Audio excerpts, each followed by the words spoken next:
नमस्कार, आप देख रहे हैं न्यूज संवाद और मैं विनोद शर्मा। आज हमारे साथ हैं टोडागीन के पूर्व विधायक बत्तीलाल मीणा। बत्तीलाल मीणा काफी पढ़े लिखे विधायक हैं, एमए और एलएलबी। अटल और आडवाणी जैसी जोड़ियों के साथ इन्होंने भोजन किया है। राजस्थान के राजनीतिक पुरोधा भैरव सिंह शेखावत को अपने गुरु मानते हैं। इनके जीवन का क्या उद्देश्य है, राजनीति में कैसे आए, विभिन्न मुद्दों पर मैं आज इनसे चर्चा करूंगा और आप भी इस पर कमेंट्स करें कि बत्तीलाल जी का जीवन क्या है, उन्होंने जीवन को कैसे जिया, कल के जो राजनेता हैं, आज के राजनेता, दोनों वर्गों के उन्होंने देखा है, क्या अंतर देखा है, आपको खुद बत्तीलाल जी बताएंगे। बत्तीलाल जी मीणा, आपका बहुत बहुत स्वागत है सर।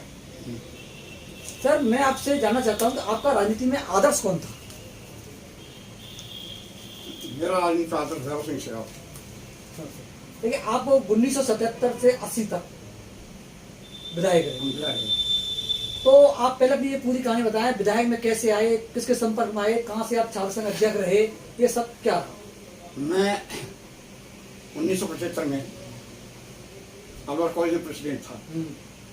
तब वहाँ जयप्रकाश नारायण जी आए थे और जयप्रकाश जी के उद्बोधन और उसकी प्रेरणा से हम राजनीति में आए। उसमें उम्र जैसी लगी हुई थी और भारत को बचाने का एक जुनून पैदा किया नवयुवकों में उन्होंने। क्या कहा उन्होंने? उन्होंने ये कहा कि ये आज़ादी देशभक्तों के खून के बदले मिलेगी, ये किसी एक व्यक्ति की बपौती नहीं है। इंदिरा गांधी इस आज़ादी को अपने कब्जे में करना चाहते हैं। इंदिरा गांधी ने उस समय आपातकाल लगा दिया था, लगाते थे। उसके बाद वो आए। उस समय अलवर जो लॉ कॉलेज है, उस छात्र संघ के अध्यक्ष थे आप?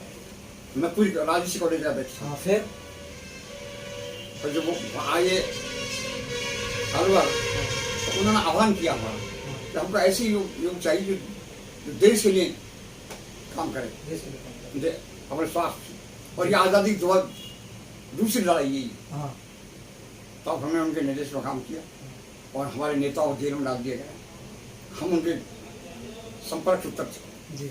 जब उनको कैंडिडेट तो जरूरत पड़ी तो हमें एमएलए लड़ाया गया। तो आप 77 में एमएलए भारतीय जनता पार्टी से आप जुड़े? पहले जनता पार्टी थी, जनता पार्टी थी। तो 77 में आप एमएलए का चुनाव टोडागीन से लड़े। 77 से 80 रहे। उस समय कौन मुख्यमंत्री था? मुख्यमंत्री कौन था उस समय? शेखावत साहब थे। शेखावत थे। कितने वोटों से चुनाव जीते आप उस समय? मैं उस समय 20,000 जीता था।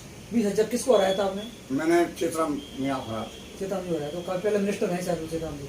उसके बाद में पहले। तो आप शेखावत जी में ऐसी क्या गुण मानते हो कि उनको आप राजनीति का आदर्श मानते हो? शेखावत साहब के व्यक्तित्व को मैं शब्दों के द्वारा नहीं मान सकता। हाँ, बताएं आप कैसे? वह उनमें जो राजनीतिक गुण होने चाहिए थे वो सारे थे। वो अंत्योदय योजना उन्होंने चलाई ना, काम के बदले अनाज ये योजना उन्होंने चलाई और गणेश को गरीब को गणेश मानकर पूजा करने की बात उन्होंने चलाई राजनीति। शेखावत साहब पंचायत राज जो मृत्यु हो गया था, 13 साल तक कांग्रेस चुनाव नहीं गए थे, उन्होंने उनको पुनर्जीवित किया। इसलिए आप उनको अपना राजनीति का आदर्श शेखावत जी को मानते हैं? मानते थे। 77 से 80 तक आप एमएलए रहे। आप से प्रश्न ये है कि पुरानी राजनीति, पुराने नेता और वर्तमान में नेता, इनमें अंतर क्या देखते हो आप? जैसे आपने मुझे बताया कि अटल आडवाणी के साथ भी आपने क्या बताया? वो पहले के नेता नेतृत्व स्वीकार करते थे और अपनी क्षमताओं को वो जानते थे। अब के आदमी में अहम ज्यादा है और वो मिलाकर खुद का दूसरे जनता से निकलवा कर खुद करते हैं और अहम विशेष हो गए, महत्वाकांक्षी हो गए कि एमएलए बन गया, मिनिस्टर बन गया, मिनिस्टर बन गया, चीफ मिनिस्टर बनता है, पता क्या क्या करना है। और इनका पहले निस्वार्थ जनता की सेवा के लिए नेता थे। आजकल इनका ध्यान राजनीति में व्यवसायीकरण कर दिया है। देखो, अटल आडवाणी इतने बड़े लीडर थे, भाजपा को खड़ा किया, आपने उनके संग कहाँ भोजन किया? मैंने जयपुर में किया, मैंने बीकानेर में किया और उस टाइम अटल आडवाणी तो बिल्कुल हमारे साथ में ऐसे रहते थे। हमने कल्पना नहीं की थी उस टाइम, कल्पना नहीं की थी अगर हम ऐसे ही हो जाएंगे, इतनी पार्टी विस्तार हो जाएगी। इसी में जब बीजेपी बनाई गई तो 14 में 2 सीट आई और हम जब एमएलए थे तो काफी नजदीक का संपर्क था। शेखावत साहब का तो मैं धर्मपुत्र था एक तरह। शेखावत साहब जी तो मेरे टिकट ही नहीं कटे, मेरे टिकट में मारे गया ही नहीं आते टिकट। और मेरी संपादन आते मेरे हाथ 600-1100 इन वोटों से आते थे। तो शेखावत जब भी टोला भी सुंदर सिंह जी भंडारी, सुंदर सिंह जी भंडारी हमारे गुरु थे, वो पढ़ाया करते थे राजनीति। हाँ। जो 40 तपस्वी आदमी थे वो पढ़ाते थे क्या पढ़ाते थे आपको? तो देश को कैसे आगे बढ़ाना है, हाँ, हमको भारतीय संस्कृति के अनुसार देश बनाना है, कैसे इसमें आदर्श नागरिक पैदा हो, कैसा राजनीतिक आदर्श बने, वो राजनीति के आत्मा धर्म को मानते थे। देखिए उस समय भारतीय जनता पार्टी 77 से 80 में आप 80 में भारत की स्थापना हुई, काफी कम कार्यकर्ता हुआ करते थे करौली जिले में। गिनते नहीं थे। कौन कौन प्रमुख थे उस समय करौली से, अगर बात करें अपन जिले से? इसके लाल जी हुआ करते थे। पहले जिला एक था हाँ माधोपुर जी, उस टाइम में नाम से ओम प्रकाश जी करौली से केदारलाल जी अग्रवाल, हाँ, गंगापुर से गोविंद साहब बैद, सपोड़ा से रंगी, बावना से कुंजलाल जी, आजपुर से अंजनाम शर्मा, और अभी मेरी गिनती के आदमी थे। गिनती कार्यकर्ता भी गिनती के थे उस समय। हम ही कार्यकर्ता थे, हम ही नेता थे। आप भी कार्यकर्ता थे, आप भी नेता थे, नेता थे। है ना? उस समय ऐसे पैसे वाली कोई बात तो थी नहीं, पैसा का सवाल नहीं पैदा होता, पैसे का। तो आप कैसे मतलब गांव में संपर्क करते थे, कैसे जाते थे गांव में, क्या साधन थे आप लोगों के पास? खुद का पैसा खर्च करते या लोगों से लेते, क्या करते उस समय? हमारे पास तो ईश्वर के पास से पहले से गाड़ियाँ थी। जी 67 में हमारे पास गाड़ी थी जी, और अच्छे आपके पापा भी सरपंच रहे। हम तो सब हाँ, और हमारा तो एक संपर्क में था जी, हमें कोई चीज की जरूरत नहीं, गाड़ी घोड़ी सारी सब थी। हमें। हाँ। लेकिन गरीबी काफी थी उस समय गरीब लोग बहुत थे, गरीब तो थे लेकिन उनका गौरव बहुत हाई था, मोर लड़ाई था। बहुत और बड़ी वो बात बता रहे हैं एमएलए साहब। वर्तमान स्थिति से संतुष्ट थे। आजकल क्या है कि लोग लखपति और करोड़पति बनना चाहते हैं, करोड़पति और अरबपति बनना चाहते हैं। हाँ आजकल भी भौतिकता में डूब गए लोग। पहले वंश की आवश्यकता पूरी हो जाती थी तो विकास की ओर आगे से उठते थे। देखिए आप पुराने समय की भाजपा और अब की भाजपा, इसमें क्या अंतर देखते हो नेताओं में आप? विशेष अंतर नहीं है, पर ये नेतृत्व स्वीकार करने को तैयार नहीं, नेतृत्व कोई किसी का स्वीकार नहीं कर रहा है। कोई स्वीकार नहीं, बस यही, और तो कोई अंतर नहीं है। अच्छा इसके जो सिद्धांत है वो तो वो कोई बात नहीं। हाँ जी, तो ये एक बड़ा बदलाव आया है कि नेतृत्व को स्वीकार नहीं कर रहा है। नेतृत्व कोई स्वीकार नहीं करता। कौन ये कहता है मैं लीडर, बस अरे मैं नहीं, कहते हैं मैं लीडर। कौन क्या कहता है, ये तो बहुत नहीं, ये अपन बात लंबी करें। फहरिस्त है, जी पर कोई नेतृत्व स्वीकार नहीं करता है। हाँ कोई जनाधार को ये नहीं पाता है भाई मेरा जनाधार कितना है कि मैं किसी उस पर हाँ कोई हाँ, सर्व जाति सर्व समाज की क्या भावना है, इसको कोई मिलना के नहीं। जी जनता से कोई पूछने की जरूरत नहीं है आजकल नेताओं में, हाँ, क्या हम नेतृत्व स्वीकार करते हुए नहीं करते, खुद ही बन जाते हैं सारे लोग। खुद ही बन जाते हैं। हाँ, और ये सब पार्टियों में, बीजेपी की सारी पार्टियों में एनडीए से ज्यादा लोग हो गए, बहुत ज्यादा।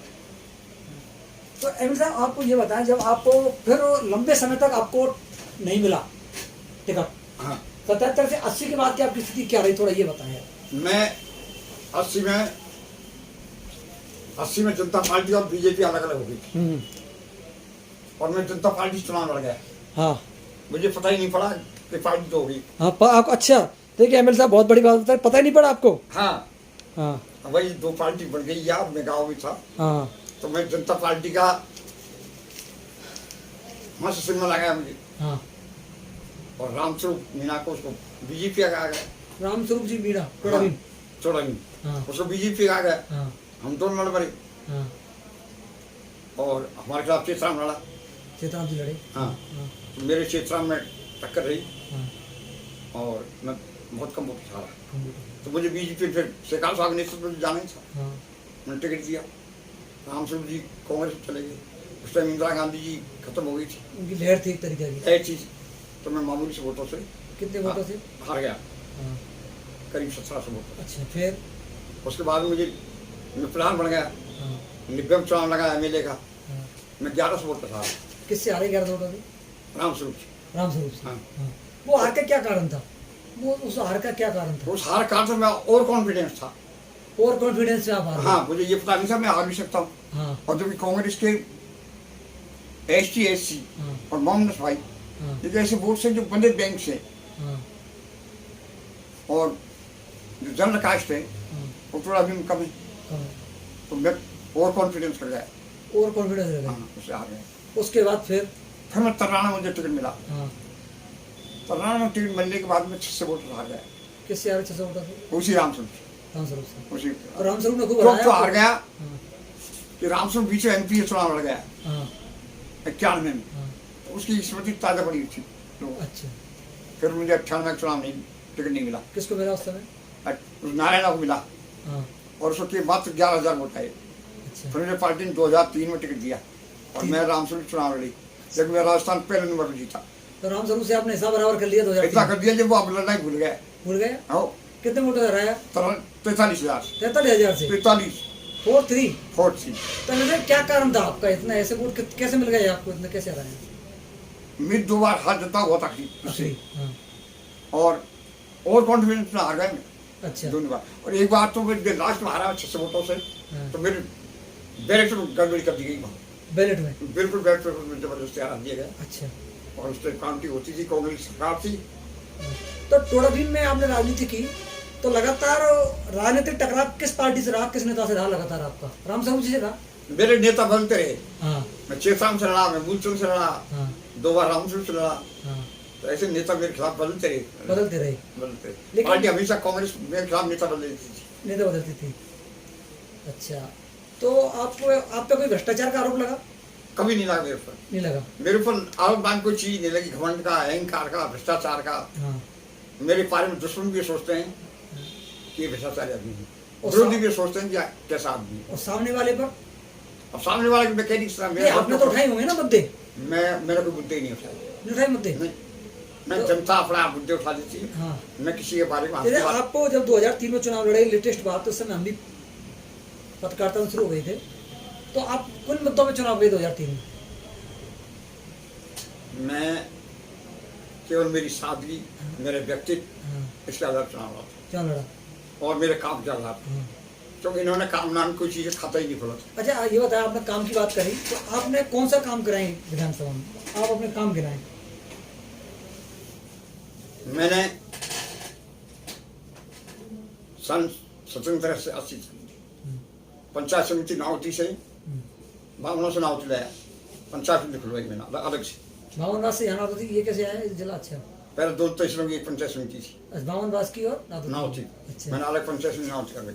ठीक है, ये आपकी उपलब्धि है। हाँ, मैंने 5 बार नावती नहीं बनवाया, 5 नाबाद बिल्कुल नावती की, केवल नावती ही नहीं बनाई, नादोती के लिए बनाए। देखो, ये बहुत बड़ी बात बता रहे हैं कि नादोती के लिए ही 5 नाबाद बना। बिल्कुल नावती नहीं 5 हमारा क्या पीने का पानी या सिंचाई के लिए? सिंचाई नहीं। फिर फिर क्या ये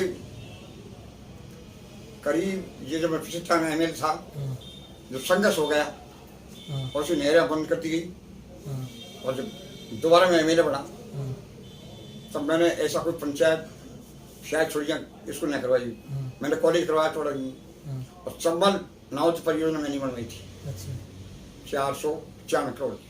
हाँ। तो पांचना का पानी आज तक नहीं पहुंचा वहां, तो आपको मन में टीस तो रहती होगी। वो झगड़ा हो गया साहब, हाँ। कोई विधानसभा की पैरवाई करने वाला नहीं, 5 पानी तो पहुंचता, लेकिन आप में नहर बंद कर दी गई, ऐसे ऐसा वर्ष सा हो गया, हाँ।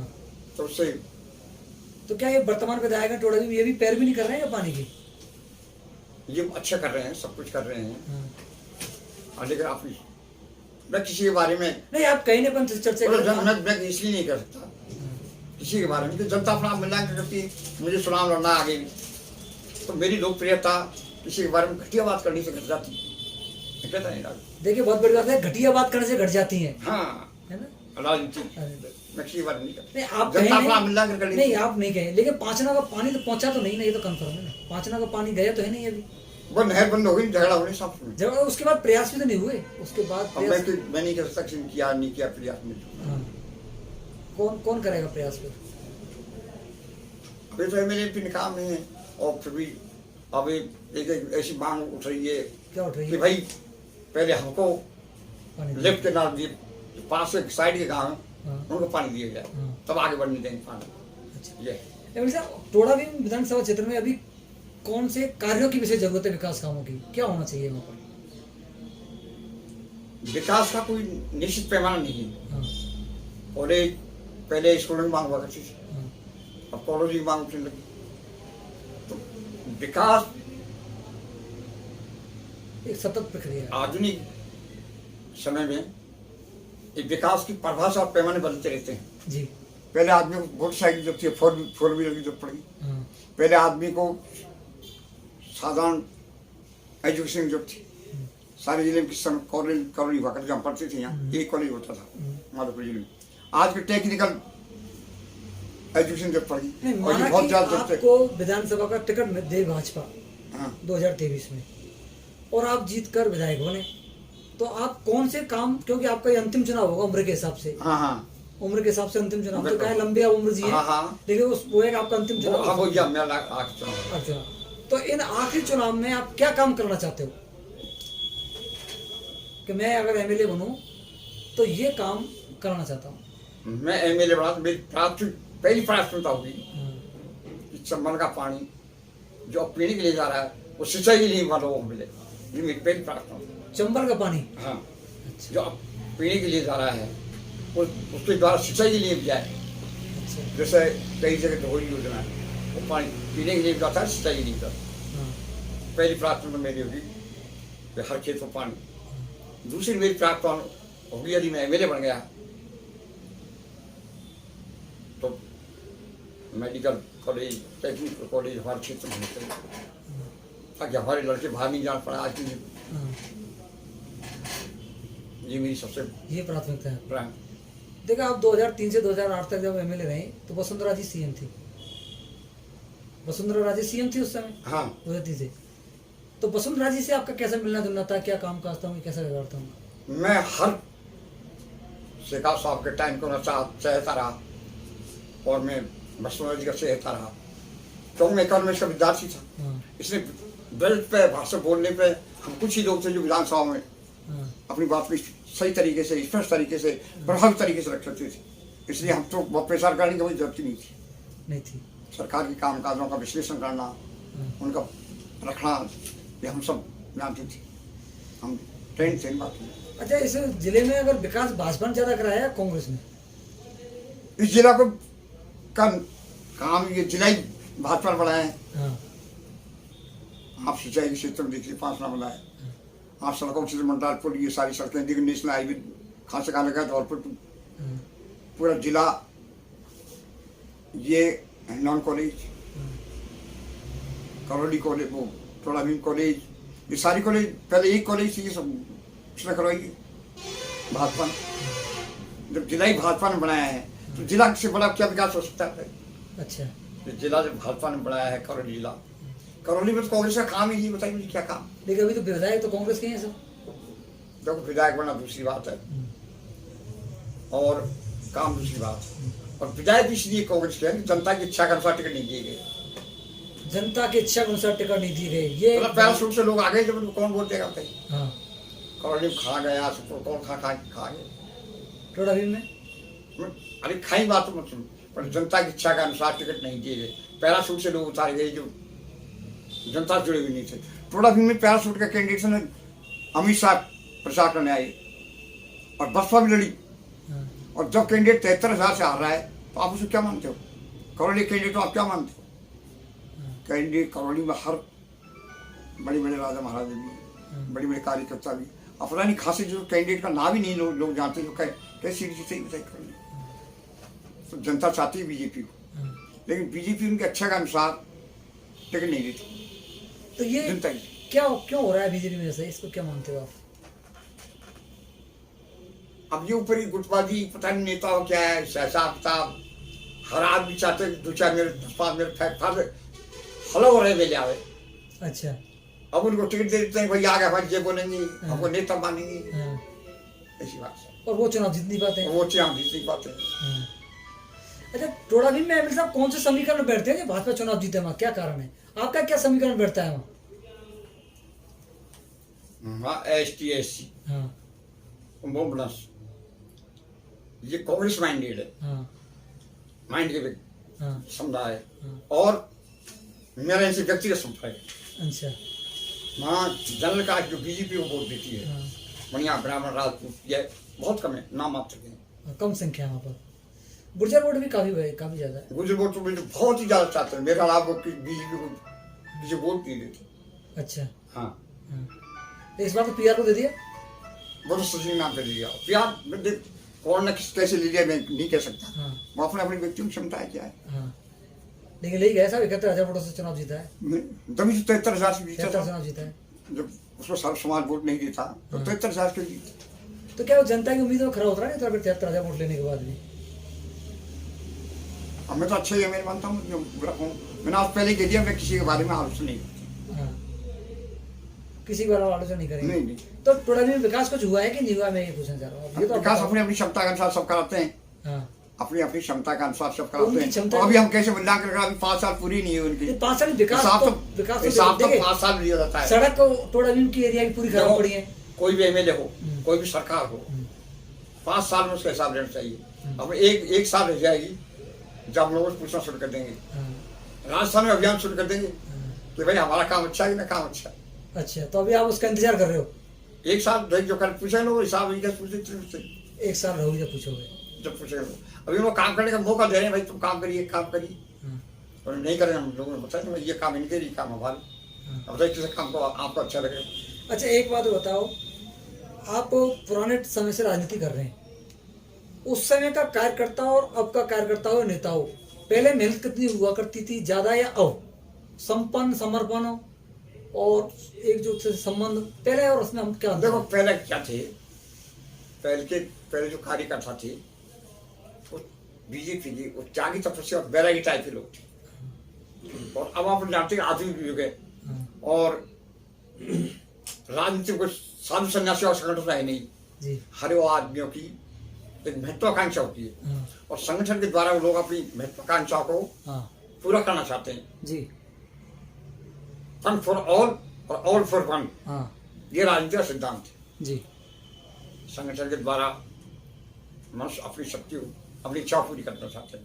हर कार्यकर्ता युग के अनुसार उनकी आवश्यकता उसकी भावनाएं शायद बदलती है।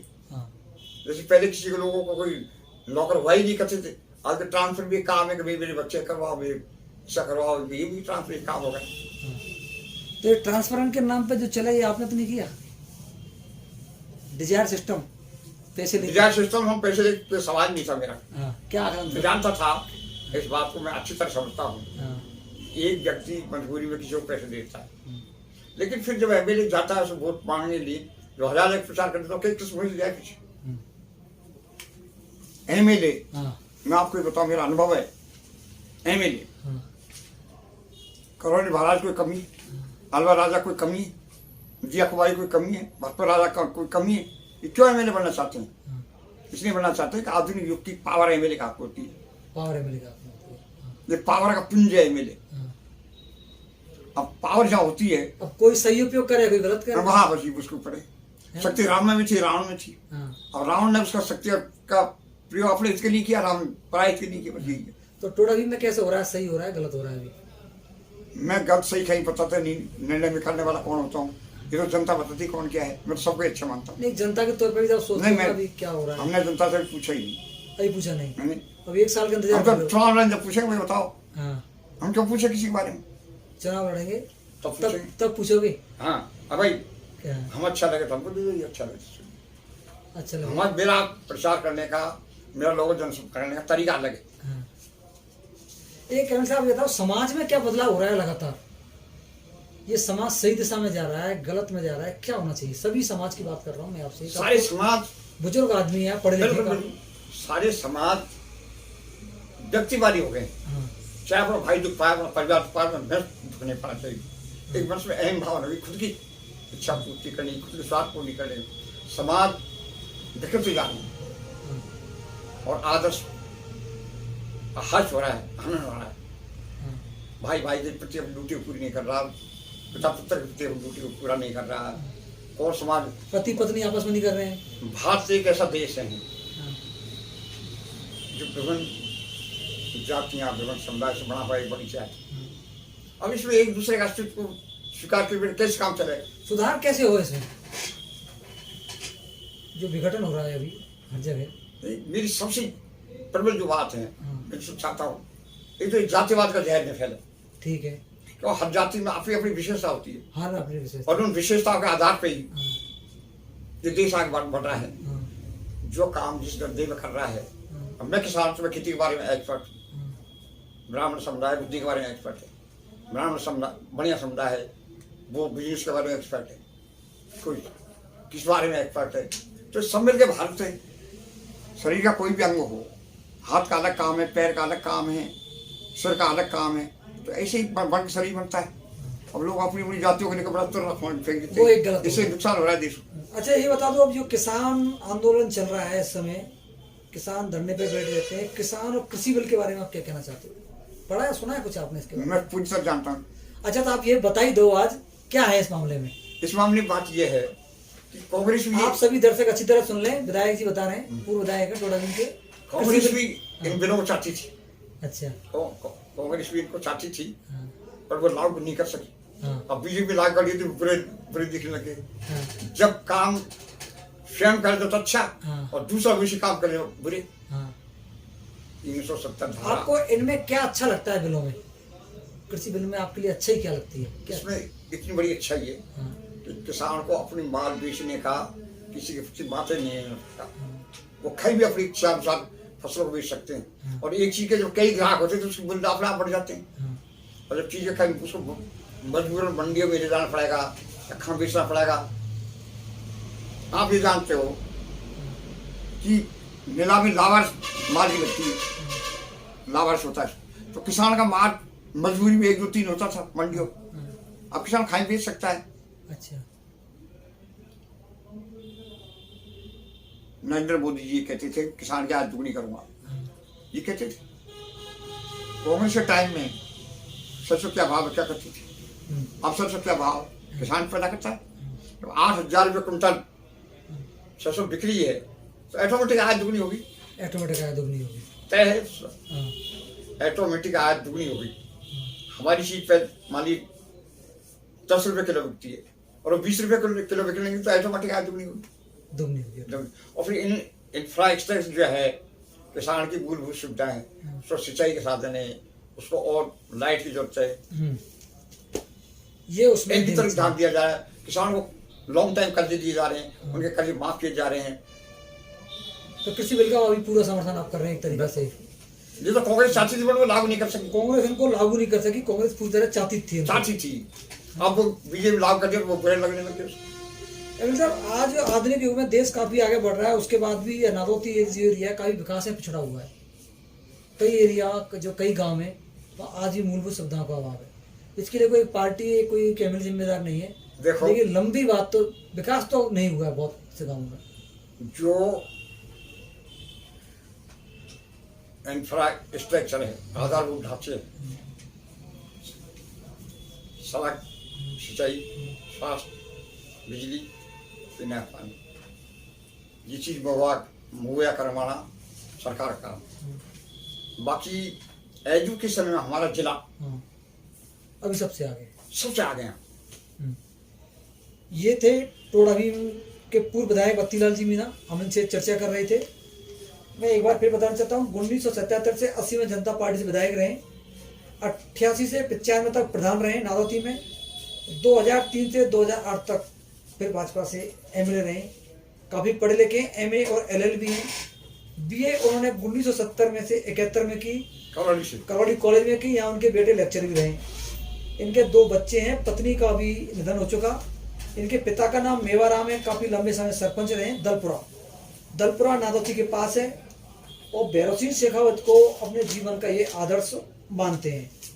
इन्होंने जैसे ही बताया कि अटल आडवाणी की जो जोड़ी थी भाजपा की, जिसने भाजपा को खड़ा किया, उसके साथ काफ़ी समय उन्होंने खाना खाया है, समय निकाला है और एक अच्छे उनसे संबंध रहे। 3-4 चुनाव लड़ चुके हैं, 2 बार विधायक रहे। तो आप 6 चुनाव लड़ चुके हैं। अब उनकी एक चुनाव और लड़ने की इच्छा है 2023 में, उसकी तैयारी में लगे हुए हैं। कृषक परिवार है, अभी इनका घूमना फिरना और खेती काम धंधा करने में उससे टाइम पास होता है। धन्यवाद सर आपके लिए बहुत बहुत।